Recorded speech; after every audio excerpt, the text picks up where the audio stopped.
ফারাক্কার বল্লালপুরে feeder canal থেকে উদ্ধার এক অজ্ঞাত পরিচয় যুবকের মৃতদেহ। মঙ্গলবার সকালে জলে মৃতদেহ ভাসতে দেখেন স্থানীয়রা। মৃতদেহের নাম, পরিচয় কিভাবে এই ঘটনা ঘটলো তার তদন্তে পুলিশ।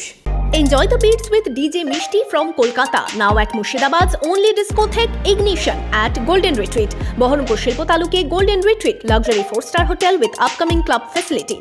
সাত সকালে অজ্ঞাত পরিচয় ব্যক্তির দেহ উদ্ধারের ঘটনায় চাঞ্চল্য ছড়ালো ফারাক্কার বল্লালপুর এলাকায়। ফিডার ক্যানেলে জলে ভাসতে দেখেন স্থানীয়রা। জানা গিয়েছে, মঙ্গলবার সকালে স্থানীয়রা বল্লালপুর এলাকায় ফিডার ক্যানেলে জলে মৃতদেহ ভাসতে দেখেন। খবর পেয়ে ঘটনাস্থলে পৌঁছয় পুলিশ। এখানে একটা বেটা ছেলে পুরুষ ভেসে আসছিল, দিয়ে নিয়ে গেল পুলিশের গাড়িতে করে। আচ্ছা, উঠিয়ে দিয়ে এখানে কোনো পরিচয় জানা যাচ্ছে, চিনতে পারা যাচ্ছে না, চিনতে পারা যায় না। আচ্ছা, ও দিয়ে যখন উঠালো তখন কিরকম লাগছিল দেখে? মানে মুখটুকি ফ্যাকসায়, মাথায় খামটাম আছে না? দেহ উদ্ধার করে ময়না তদন্তের জন্য পাঠানো হয়। মৃতের পরিচয় জানার চেষ্টা চালাচ্ছে পুলিশ। দেহ কিভাবে জলে এলো তাও খতিয়ে দেখছে পুলিশ।